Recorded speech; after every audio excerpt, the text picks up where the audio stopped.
heavenly treasure. Amen? Or yung kayamanan sa langit. Amen? So, napakahalaga ng ating tatalakayin sapagkat ang nais ng Panginoon tayo ay lumago. No? Hindi para tayo ay magpakayaman. Hindi po masamang maging mayaman kung ikaw ay nais payamanin ng Panginoon na gagamitin ka niya sa kanyang ministry. Amen? Ngunit ang sabi dito sa ating unang babasahin, dito sabi, huwag kayong mag-impok ng mga kayamanan dito sa lupa. Ito ay Matthew chapter 6, 19 to 21. Dito'y may naninirang insekto at kalawang at may nakakapasok na magnanakaw. Sino naranasan ng manakawan dito? Amen? Totoo po ba? Totoo, no? Mayroong magnanakaw. At spiritually speaking, sino yung magnanakaw na tinutukoy? Si Satan. Amen? At sabi, sa halip, mag-impok kayo ng kayamanan sa langit. Ito'y walang naninirang insekto at kalawang at walang nakakapasok na magnanakaw. Praise God! Hallelujah! Sapagkat kung saan naroon ang iyong kayamanan, naroon din ang iyong puso. Amen? Kapatid, kanino ang puso mo? Nasaan ang puso mo? Nandito ba sa mga bagay sa mundong ito? Amen? Marami kahit sinasabi Kristiyano na punong-puno ng anxieties. Amen? Yung sa social media, nang pinagkukumpara mo yung buhay mo sa buhay ng iba. Amen? Wala kang time sa Panginoon. Puro worldly. Pero sinasabi mo ikaw ay Christian, but you don't have time for God. No?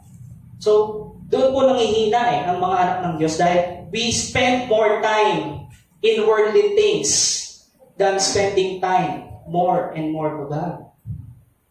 Amen? So, doon nagkakaroon ng anxiety, doon nagkakaroon ng takot, pag-alala, makinig ka lang ng balita, puro bad news, yung maririnig mo. Amen? Why don't we spend time more and more in the presence of God? Bakit kapag sa mga bagay sa mundo, hindi tayo naiinip?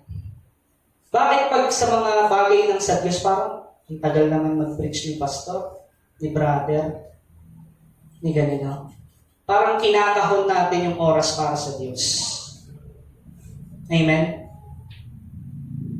Do we believe that we are all children of God? Yes. And do we believe that we have a purpose, divine purpose, Yes. in this world? At ang Panginoong Hesus mismo ang nagsabi, huwag kang mag-impok ng mga kayamanan sa mundo. Bakit? Ano yung sinabi niyang rason? Merong magnanakaw dito.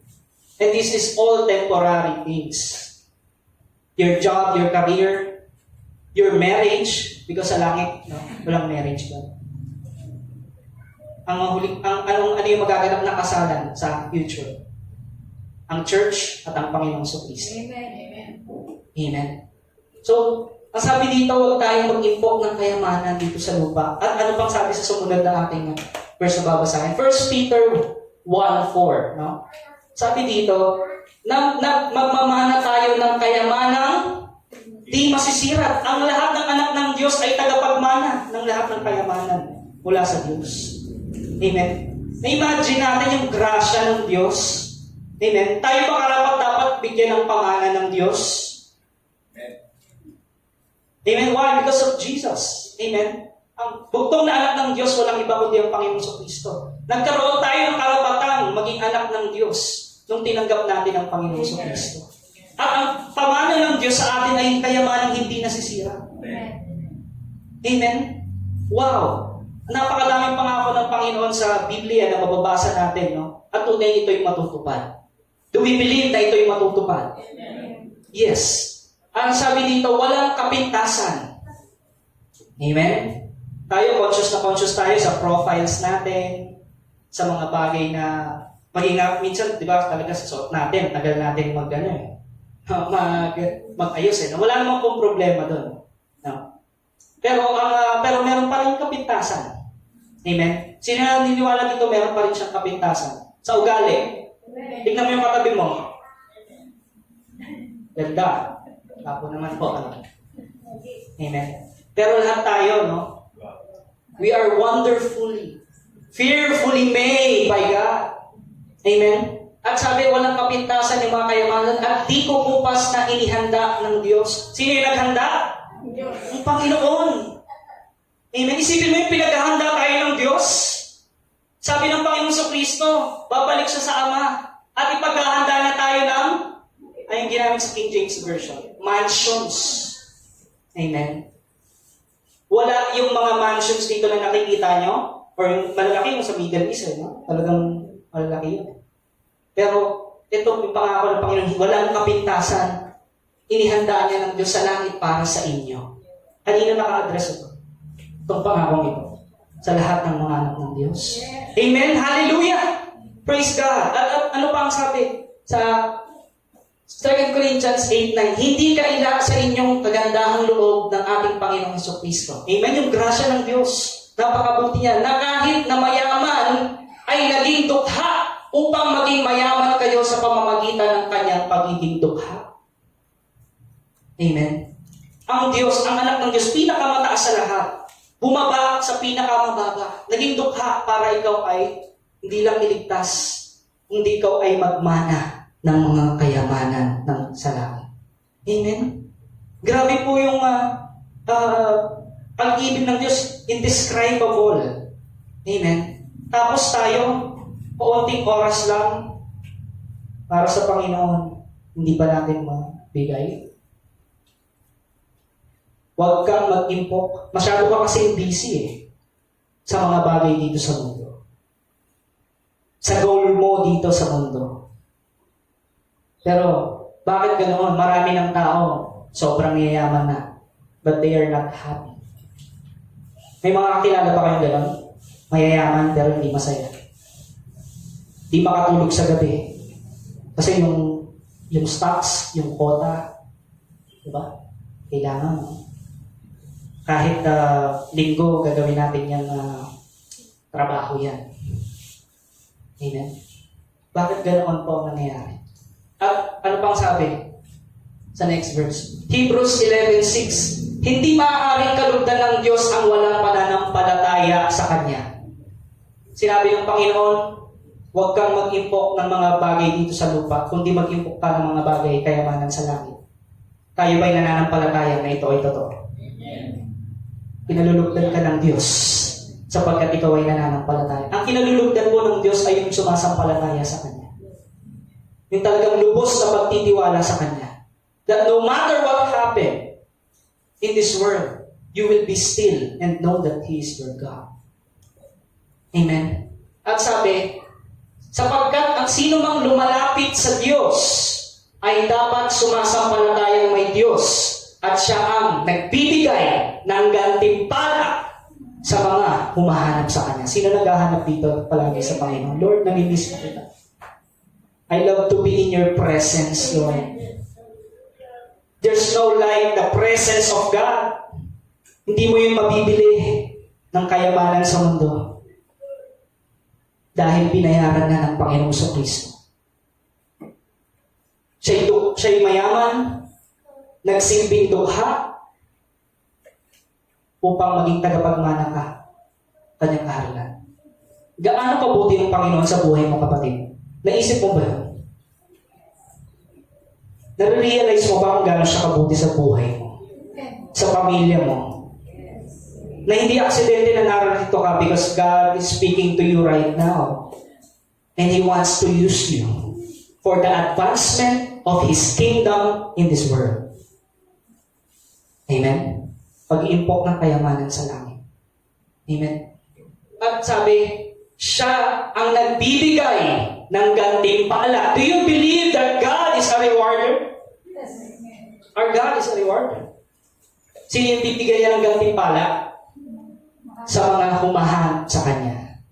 And Jesus said, seek ye first the kingdom of God and His righteousness, and all these things shall be added unto you. Ano yung context nun?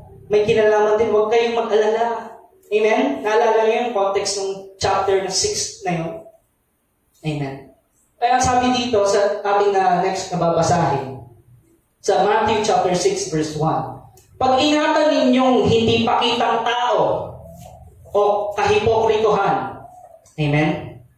ang pagtupad ninyo sa inyong mga tungkulin sa Diyos. Kapag ganyan ang ginawa ninyo, wala kayong matatamong gantimpala buhat sa inyong Ama na nasa langit. May mga naglilingkod daw sa Diyos para sa pera. Sino pinaglilingkod nila? Ang Diyos o ang pera?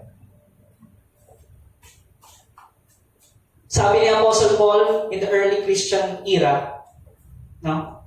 Maraming mangangaral. Amen. Many, sabi niya nangangaral for their own profit. Merchandising. Kinakalakal ang salita ng Diyos. Pero sabi sa Timothy, ang relihiyon ay hindi paraan ng pagpapayaman. Pero maraming yumayaman. Who are they serving? Sino ang pinaglilingkuran mo, kapatid? Amen? Pakitang tao. No? Hypocrisy. Not only in the government, but as well as in churches. Amen? At sabi, kapag ganyan ang ginawa ninyo, this is a warning, no? Sa lahat ng papakitang tao lang, banal-banalan. Kaya ba natin banalin ang sarili natin? No. You must submit your life unto God.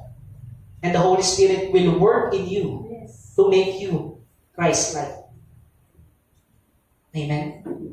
Ang tanong, nagpapasakop ka ba sa salita ng Diyos? Sumasampalataya ka ba na ang Diyos ang gaganti sa lahat ng iyong mga pagpapagal? Amen? Next, ano pang sabi sa next verse? Kaya nga, kapag nagbibigay ka ng limos, ayun na, huwag mo nang ipang-ingay pagaya ng ginagawa ng mga mapagkunwari sa mga sinagoga. Nung una pa lang no? May mga magpakunwari na sa sinagoga. Saan yun? Sa loob mismo. No? Ng pagpupulong. At sa mga lansangan. No? Upang sila'y purihin ng mga tao. Ano yung motibo? Para sila ay iboto. At purihin ng mga tao. Amen? Tandaan ninyo, tinanggap na nila ang kanilang gantimpala. Amen? Wala nang gantimpala mula sa Diyos. Tinanggap na nila Next, anong sabi? Sa halip, kapag nagbibigay ka, amen? Ng limos, huwag mo nang ipaalam sa matalik mong kaibigan. Ay, kaya naging ganyan yan dahil sa akin. Ako nagpasok yan sa ano. Ay, kaya yan naging ganyan kasi matagal ko yung pinag-pray Narinig niyo na yan? Sinasabi mo pa Sabi dito, gawin mong lihim ang iyong pagbibigay ng limos at ang iyong Ama na nakakakita ng kabutihang ginagawa mo ng lihim ang siyang magbibigay ng gantimpala sa iyo. Our God is a reward. Amen. Amen. Pero nais ng Diyos walang pagpupunwari. Walang pakitang tao yung ating paglilingkod sa Kanya at sa isa't isa. Amen. Dahil nais ng Diyos, magkaroon tayo ng kayamanan sa langit. Yun ang nais ng Diyos Amen? Kung saan walang magnanakaw, kung saan hindi yun nasisira, walang kapintasan. Yun ang nais ng Diyos na ibigay sa iyo. Amen? Pero bakit maraming tayong nakikita sa kapaligiran na kagaya nito? Bakit? Ang pinaglilingkuran nila ay hindi tunay na Diyos.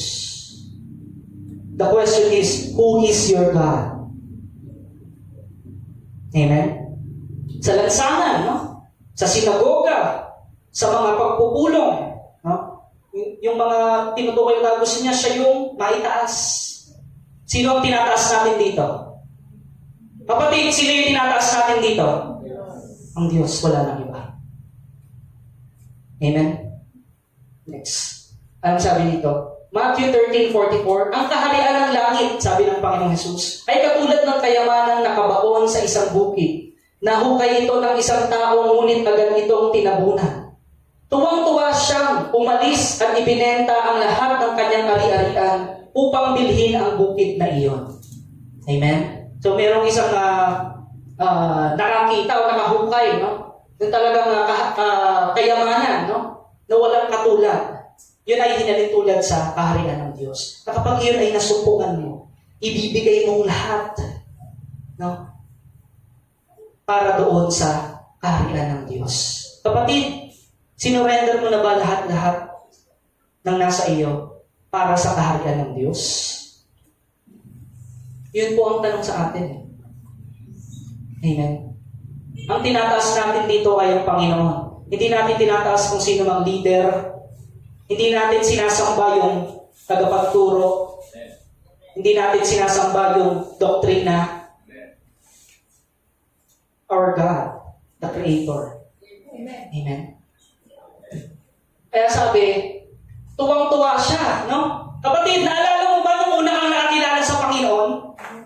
Anong ramdaman mo nun? O baka, have you forgotten your first love? Kapatid, hindi ka mainit, hindi ka rin malamig sa Panginoon.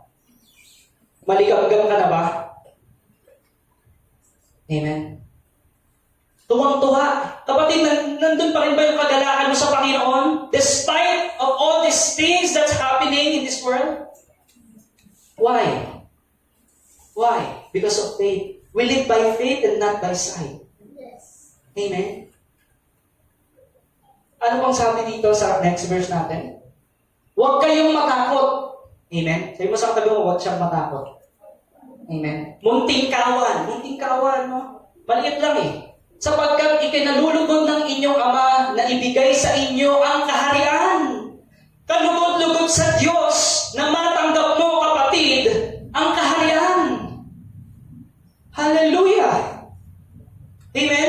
Hindi kaharian na nasisira na katulad dito sa mundo. Ito ay kaharian ng Diyos na magpasawalang hanggan. Amen?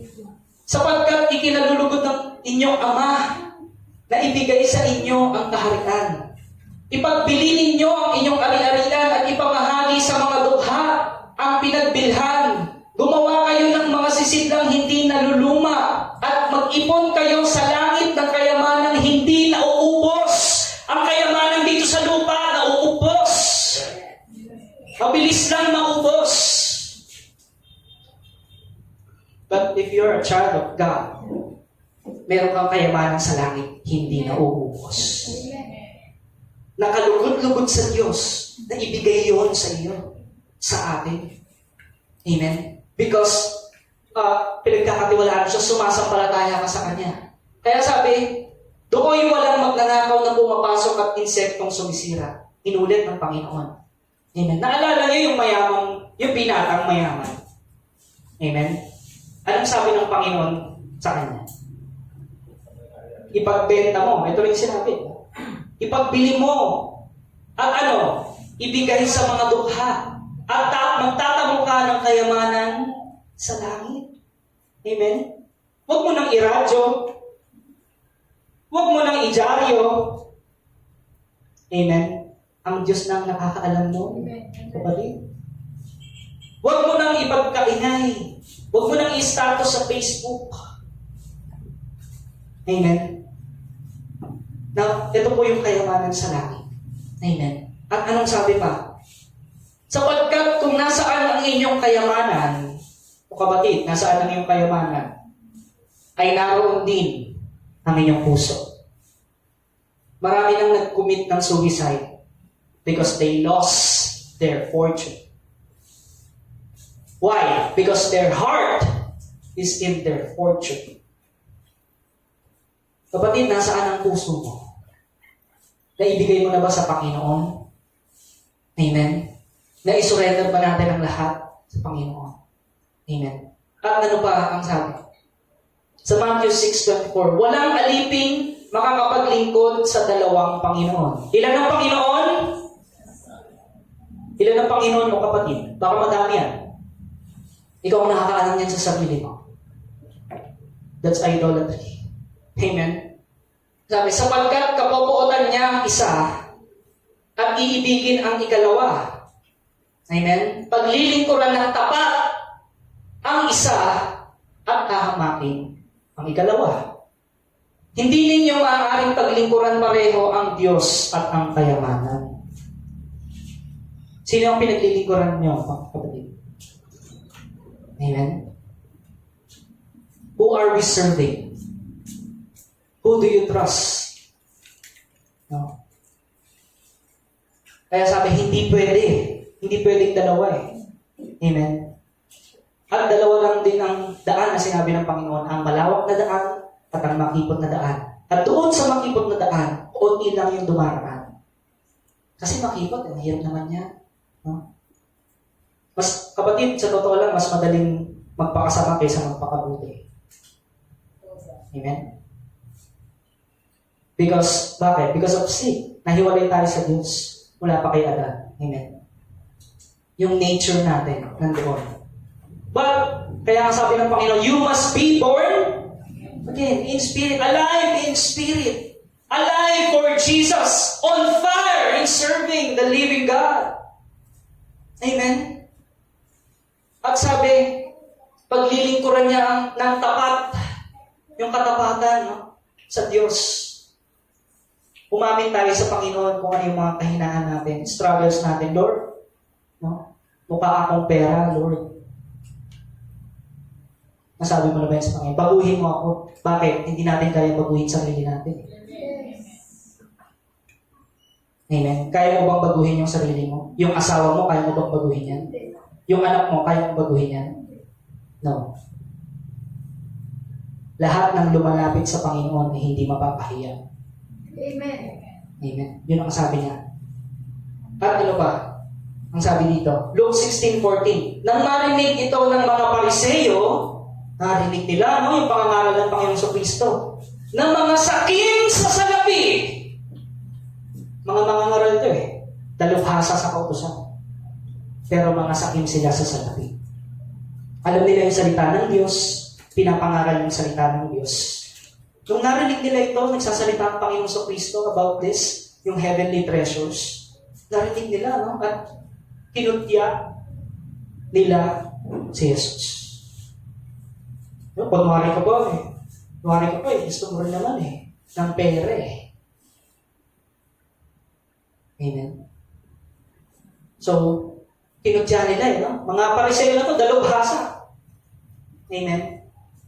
Pero, nasa kanila ba? No? Ang pinaglilingkuran ba nila ay ang Diyos o ang pera o ang kayamanan sa mundong ito na nauubos, nasisira, nawawala. Amen. Next. Ang mayayaman sa material na bagay ay utusan mong huwag magmataas. Amen? Kapag yung mayaman, nag-iiba ugali, no? At huwag umasa sa kayamanang lumilipas. Sa halip, umasa sila sa Diyos na masaganang nagbibigay ng lahat ng mga bagay para sa ating kasiyahan. Amen? Sino yung masaganang nagbibigay? Who is your provider? Who is your helper? Amen? Sa lahat ng ginagawa mo, sa lahat ng problema mo, sino ang sumasama sa iyo? Ang pera, no? Napakasamang Panginoon yan. Kapatid, kapag ibinigay mo ang pag-ibig mo dyan, it will fail you big time kung dyan ka umaasa. Sabi sa next verse, utusan mo silang gumawa ng mabuti. Sabi ni Apostle Paul kay Timothy. At magpakayaman sa mabubuting gawa, maging bukas palad at mabulungin sa kapwa. Sa gayon, makakapag-impok sila para sa mabuting pundasyon sa hinaharap. Amen? Reward mula sa Diyos. At makakamtan nila ang tunay na buhay. Your life here on earth is just a test. Amen? At lahat tayo ay magsusulit sa Panginoon. Ang tunay na buhay natin ay nasa Panginoon. Amen? Eh bakit ka laging alala-alala sa mundong ito at ang dami mong affairs sa mga bagay sa mundo? Church, are we citizens of heaven? Amen? Parang konti lang yung citizen ng heaven dito. Are you citizen of heaven? Amen. Hallelujah. Praise God. Your life, your name is in the book of life. Yun ang tunay na buhay mula sa Panginoon. Buhay na kaloob ng Panginoon. Amen. Your life here on earth is just a test. Amen. Kung pinayaman ka ng Panginoon, that's your test. Saan mo ito ilalahan? Hallelujah. Ano po ang sabi? Ang mga nagdanasang yumaman, ito na po, ay nahuhulog sa tukso at nasisilo sa bitaw ng masasama at mga hangal na hangarin na nagtutulak sa kanila sa kamatayan at kapahamakan. Money is a bad master. Amen? Hindi masama ang pera, kailangan natin yan. Pero ano sabi sa verse 10? Sapagkat ang pag-ibig sa salapi ay ugat ng lahat ng kasamaan. Kaya merong World War I, World War II. Ang pag-ibig sa salapi ay ugat ng lahat ng kasamaan. Amen? Marami nang nagpatayan dahil sa pera, dahil sa lupa, dahil sa kagawa ng ganito, ganyan. Amen? Bakit hindi mo ibigay sa Diyos? Do you believe that God can do the impossible things in your life? Amen? At sabi, dahil sa paghangad na yumaman, may mga taong nalalayo sa pananampalataya. Kasi doon na siya nakapokus eh. Sa pagpapayaman, you cannot serve two masters. Magiging tapang ka sa isa, itatakwil mo ang pangalawa. Amen? At nasasadlak sa maraming kapighatian, depresyon. Andun ka na sa, nakamit mo na lahat eh. But, why still lacking in your life? Parang kulang pa rin eh. Because only Jesus can fulfill the missing puzzle in your life. In your heart. Amen? Sa puso natin, meron na dyan butas. Amen? Na ang makakapag-fill in lang nun, hindi pera, hindi kayamanan, hindi karelasyon, hindi kung sino. Ang Panginoong Hesus lang. Amen. Ang makakakompleto ng buhay mo. Sasadlak ka sa maraming kapighatian, maraming kabiguan, kapag ang iyong pinaglilingkuran ay ang kayamanan sa mundong ito. Pero kapag ang pinaglilingkuran mo ang Diyos na pinakamayaman sa lahat, hallelujah, matututo kang magtiwala. Amen? Matututo kang tumayo, no? Na sa lahat ng bagyo sa buhay, ikaw pa rin ay nakatayo. Dahil ang pundasyon mo ay ang Panginoong Jesucristo. Amen? At ang sabi pa sa next verse, dito, huwag kayong magmukhang pera. Tignan mo yung kapatabi mo. Huwag kayong, ano sabi? Magmukhang pera. At masiyahan na kayo sa anumang nasa inyo. Masaya ka ba kapatid sa kinikita mo ngayon? Sa tinatanggap mo ngayon? Masaya ka naman? Yes, amen. Palampakan natin ang Panginoon. Hallelujah. Lord, kulang eh. Bibili pa ako ng bagong sapatos, bagong polo, pantalon. Lord, kulang po. Amen. Kapag nagbigay ba ang Panginoon, kulang o sapat? Sapat. My grace is sufficient for you. Amen. Amen. At sabi, sapagkat sinabi ng Diyos, hindi kita iiwan, hindi kita pababayaan. Napakaganda po ng pangako ng Panginoon. Yes, amen. Lord, mukha akong pera eh. Pero Lord, dahil sa sinabi mo, hindi mo ako iniwan, hindi mo ako pababayaan. Amen. Nawawala yung pagkamukhang pera mo. Hallelujah! Amen. Because you have a God who provides all your needs according to His riches and glory in Christ Jesus. Hallelujah. Amen. At ano ba ang sabi? Sinabi kay Jesus ng isa sa mga naroon, Guro, iutos nga po ninyo sa kapatid ko, kapatid ko, kapatid ko. Amen. Ito magkakapatid, no? Kaaway. Napaghatian namin ang aming mana. Utusan mo, Panginoon, guro. No? Ano ba sabi? Sumagot siya, sino naglagay sa akin bilang hukom o takapaghati ng mana ninyo? At sinabi niya sa kanilang lahat, mag-ingat. Amen? Mag-ingat kayo sa lahat ng uri ng kasakiman, sapagkat ang buhay ng tao ay wala sa dami ng kanyang kayamanan. Yes. Amen. Kapatid, ang buhay mo, nasaan ang halaga? Sa Panginoong Jesus. Ang halaga ng buhay mo. Wala sa dami ng kayamanan mo. Amen? Sa paningin ng Panginoon, sabi doon sa isa sa mga 7 churches, mayaman na church yung isang local church. Pero sabi ng Panginoon, kayo ay hubad at mahirap sa aking harapan. Bakit? Ang pinaglilingkuran niyo hindi ako, kundi ang pera. Amen? Hallelujah. Kaya sabi, mag-ingat, no? Mag-ingat tayo, kapatid. Huwag tayong maglingkod sa kayamanan. Ang Diyos ang magbibigay sa atin ng ating pangangailangan. Paglingkuran natin ang Diyos na buhay.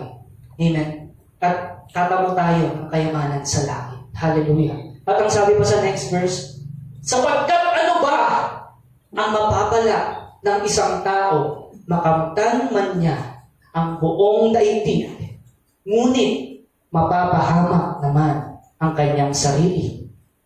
Ano ang maibibigay ng isang tao kapalit ng kanyang buhay? Kaya ba yun ang kayamanan?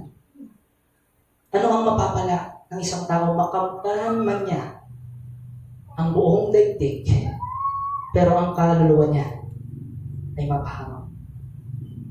Kaya po naparito ang Panginoon sa Kristo dahil ayaw niya tayong mapahamak. Amen? Gusto niya tayong makasama. Pero ang totoo, kapatid, maraming tao ayaw sumama. Mas gusto nila sa kayamanan sa mundo kaysa sa Panginoon. Amen? Kaya napakahalaga po ng mensahe ng Diyos. No? Ang sabi pa sa next verse, Colossians 3:1, yamang binuhay kayong muli na kasama ni Kristo. Sino ang kasama natin? Hallelujah! Praise God! Dumaan ka man sa apoy, dumaan ka man sa ilog na malalim. Amen? Kasama natin ang Diyos. Ang Panginoon sa Kristo. Ito ang sabi, ituon ninyo ang inyong pag-iisip. Yung isip mo, wag laging nakatuon doon sa problema mo. Amen? Kasi magiging kamukha mo yun eh.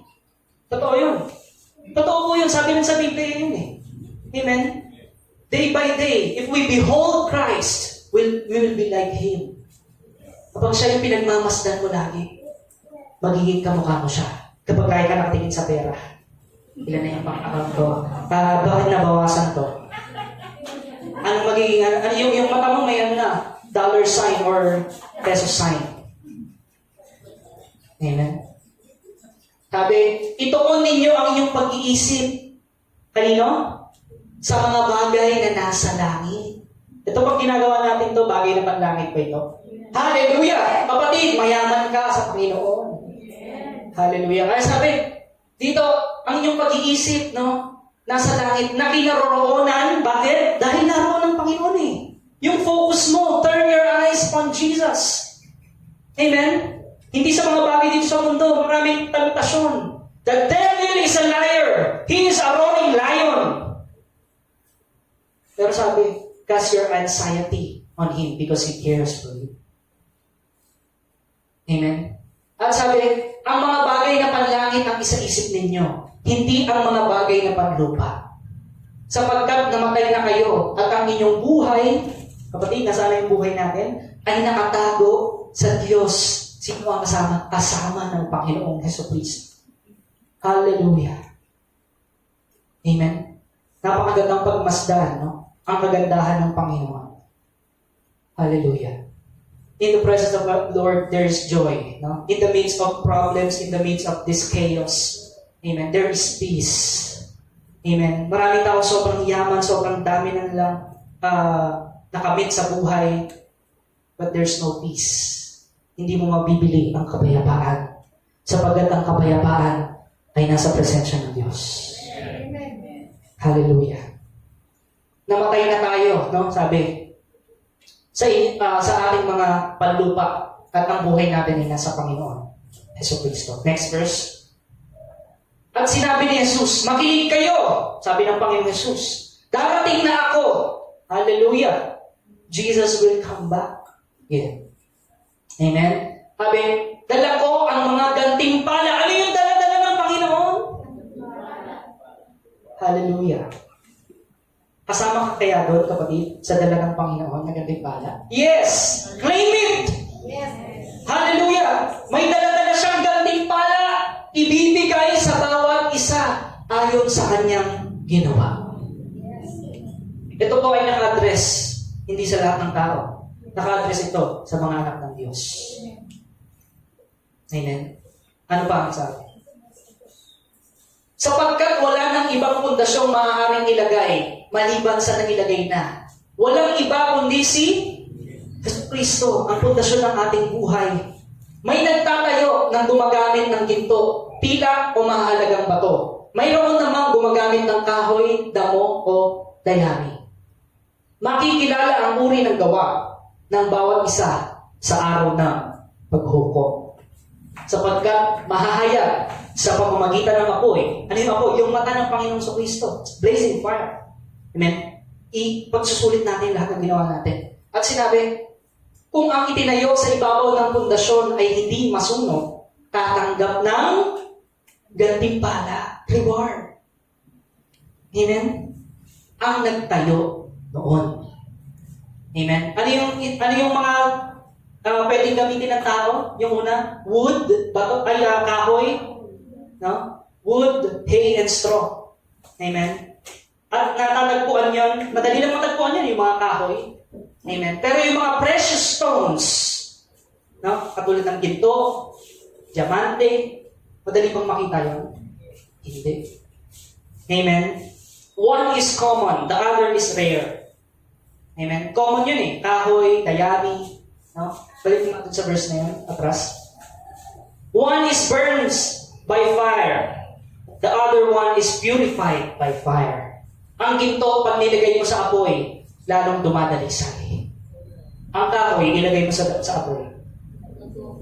Matutubok. Amen. On Judgment Day, we will all face our Lord Jesus. Our good things, good success, our accomplishments will be tested by fire. Many things are good looking on Facebook, social media, Instagram. Good looking. Accomplishment, education, hindi yun masama. Amen? Pero, maglalast pa yun forever. Amen? And on the eyes of people around you, wow! Dami niyang na-achieve. Ganito na ang profile niya, ang posisyon niya sa buhay. No? That's not bad. Kung yun ang kalooban ng Panginoon para sa buhay mo. But was it built, no, on the right foundation? Sino ang pundasyon ng iyong buhay? Amen? Things that are purified by fire and cannot be wiped out. Ano ang ginamit mo sa pagtatayo mo sa pundasyon na ginamit mo? Kahoy ba yan? Dayami?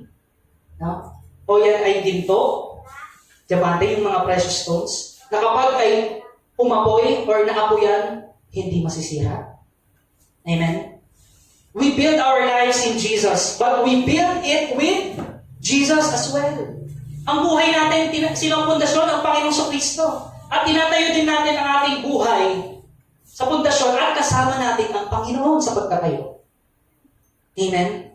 We can build things on this earth by hard work. Amen? Education, discipline, no? Nothing wrong with that. Amen? But those things matter when we die. Amen? Madadala mo nga ba natin yan kapag tayo nawala sa mundong ito?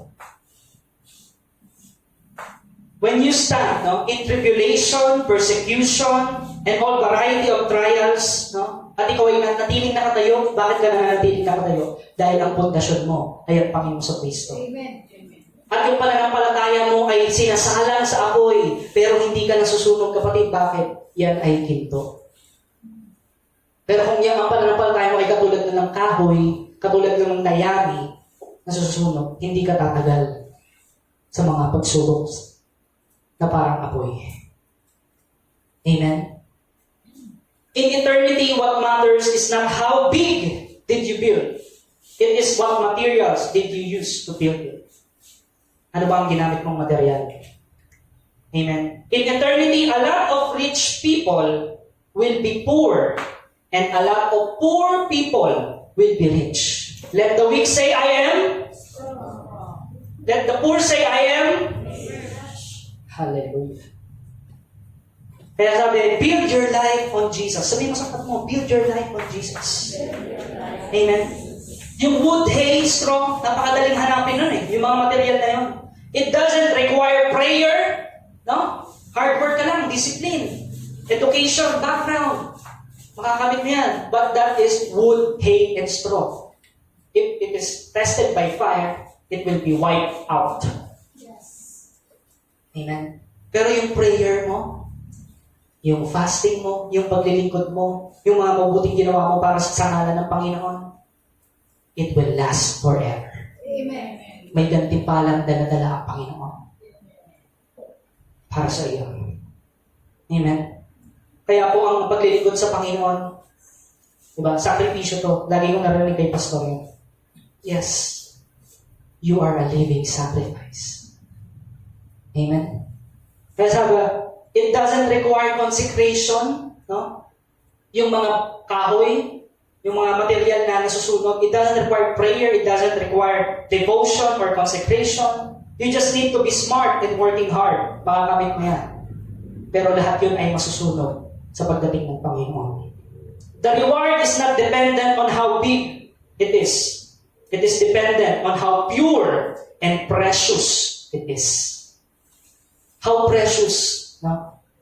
Sa mata ng Panginoon, yung iyong pananampalataya. Gaano kahalaga sa Panginoon? Sa mata niya, yung pananampalataya mo. Gaano kahalaga sa Panginoon? Yung panalangin mo. Gaano kahalaga sa Panginoon?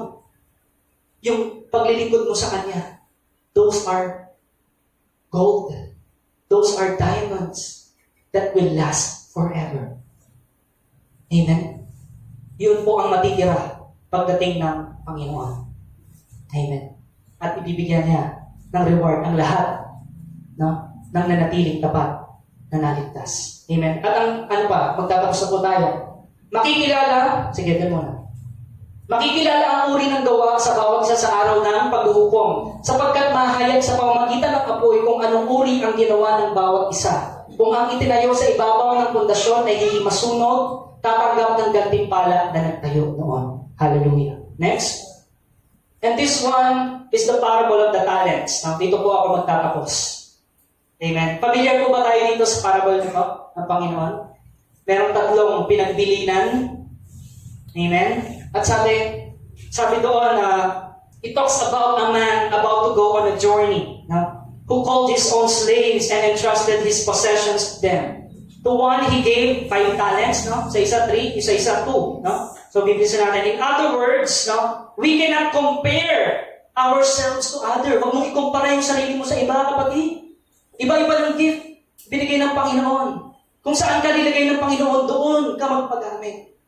Yes. Amen?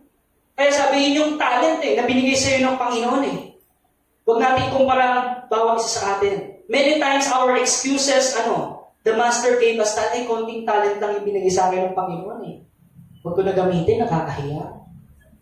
Amen?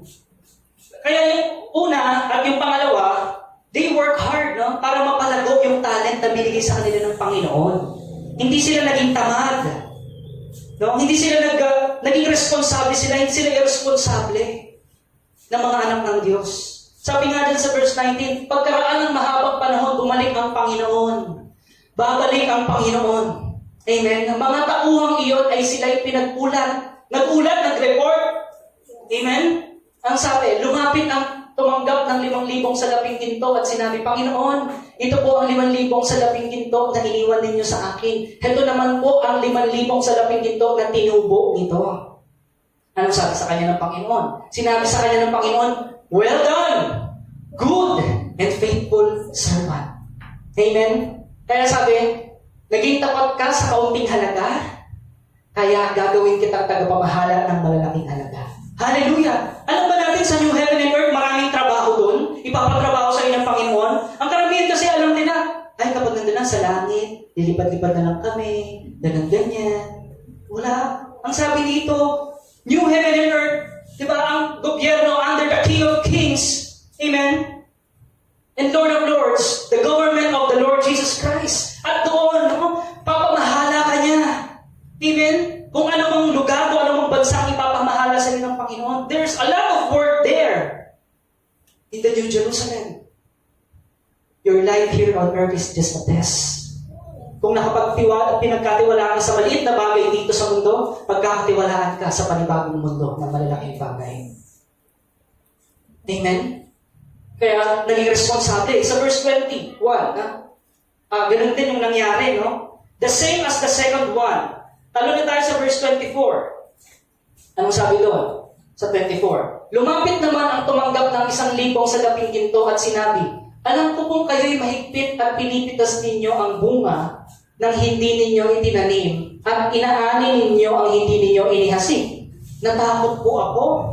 Sabi niya, no? Kaya't ibinaon ko sa lupa ang inyong salaping ginto. Ito na po ang inyong salapi. Ano nangyari? Natakot siya. Baka pagtawanan siya ng mga kamag-anak niya, ng mga kaibigan niya, na nagpipreach ka, nagsishare ka ng gospel. Sino ka? Natakot po ako eh. Yung sabi. At ang sabi sa kanya ng Panginoon?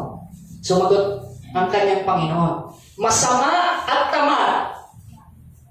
Anong makakita namin? Yung masama pala, pinsan ng tamad. Yes. Hallelujah. Do you know, one of the 7 deadly sins is laziness. Hallelujah. Kaya sabi, sumagot ang kanyang Panginoon, masama at tamad na lingkod. Alam mo palang pinipitas ko ang bunga ng hindi ko itinanim at inaani ko ang hindi ko inihasik. Bakit hindi mo lamang inilagay sa bangko ang aking salapi kahit paano'y may tinubusan na ito? Ang pinaparating ng Panginoon, bakit wala kang ginawa? Bakit di mo ginawa yung pinapagawa ko sa iyo? Amen? Nagpapakita lang yun ng ikaw ay masama at tamad na lingkod. At anong sabi sa kanya ng Panginoon? Kunin ninyo ang kanyang 1,000 salaping ginto at ibigay sa mga 10,000 salaping ginto. Sapagkat ang mayroon ay bibigyan pa. At ang magkakaroon ng sagana, ngunit ang wala, pati ang kakaunting nasa kanya ay kukunin pa. Because this guy is irresponsible. He was irresponsible. And he gave excuses after excuses. Ano yung excuse niya sa Panginoon? Takot ako, Lord eh. Kapag humarap ka sa Lord, makakapagpalusot ka ba? No. His eyes is blazing fire. Nakikita niya kung ano yung nasa puso mo. No? Kaya sabi, the master did not allow him to give any excuses. Walang palusot. Amen? Kaya, ang sabi, someday God will ask you, ginawa mo ba yung pinapagawa ko sa iyo?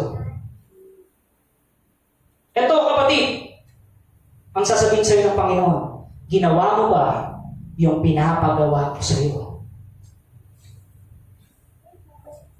Amen? Tayo yung nakakalam yan. Binigyan kita ng talento, binigyan kita ng kalakasan, binigyan kita ng talino. The question is, ginawa mo ba ang pinapagawa ko sa iyo? O nag-impok ka lang ng mga kayamanan dito sa lupa? Amen? Anong sabi sa next? Itapon ninyo sa kadiliman. Sa labas ang walang silbing taong yan. That's harsh.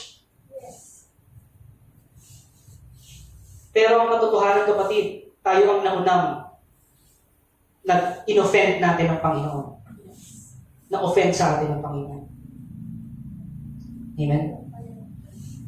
Doon mananangis siya at mangangalit ang kanyang mga ngipin. Amen? Kaya sabi, my prayer is we will be like the first and the second. Ano yung panalangin mo, kapatid? Saan ka dito? Una, pangalawa, o pangatlo? You know it in your heart kung ano ang posisyon mo sa Panginoon. Nagkukunwari ka lang ba? Panal-panalan lang ba? Sino ang pinaglilingkuran mo? Ang pera o ang tunay na Diyos? Excuses will not justify our laziness and irresponsibility. Amen? Kaya yung sabi sa verse 30, do you notice about the third man? Ano yung napansin natin dito? Sa pangatlong tao na ito. He did not commit adultery. Wala naman siyang ginawa eh. Hindi naman siya nangalo niya. Hindi siya pumatay. Hindi siya nagnakaw. Anong ginawa niya? Tamad siya. At irresponsable siya. Amen? Yun yung na-notice natin. Amen? Walang sinabi ang Diyos sa kanya. Nangalo niya ka.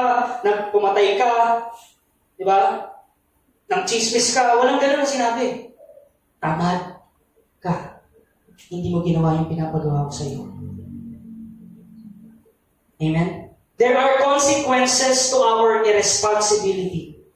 Amen? Kaya nangyayari dito sa mundo natin because these are consequences. Amen? And yung mga irresponsibilidad ng tao. You are free to choose to serve God or to serve well. You are free to choose to serve the living God or not to serve God. Amen? Have you decided to serve God? Amen? To assume responsibility. Yung pinapagawa sa iyo ng Diyos, ay gamitin mo. Yung talentong binigay sa iyo ng Diyos, ay gamitin mo. Amen? Because God wants to reward you. God wants to be with you.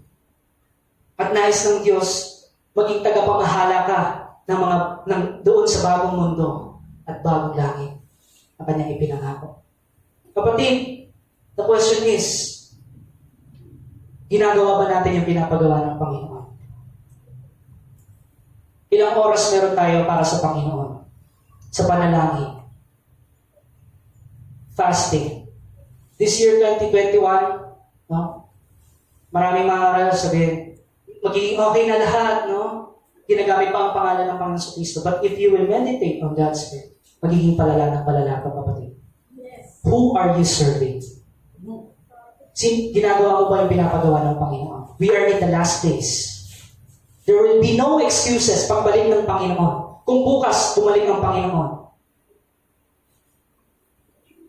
Ikaw ba ay masusunog? O ikaw ay mananatiling nakatayo? Kapatid.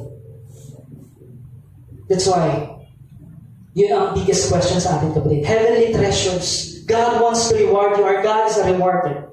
God wants to use you. Amen? Gusto kang gamitin ng Panginoon sa pamilya mo. Amen? Sa komunidad na ito. Sa lugar na ito. In this local church. Amen? To be salt and light in this world. Amen? Pero kapatid, nasaan ang focus mo? Mga bagay pa sa mundo? Sino ang pinaglilingkuran mo? Sarili mo? Sino ang Diyos mo? Kapatid. Amen. This is the right moment to confess to God, kapatid. Amen. Tayo po ngayon ay mga nanalangin.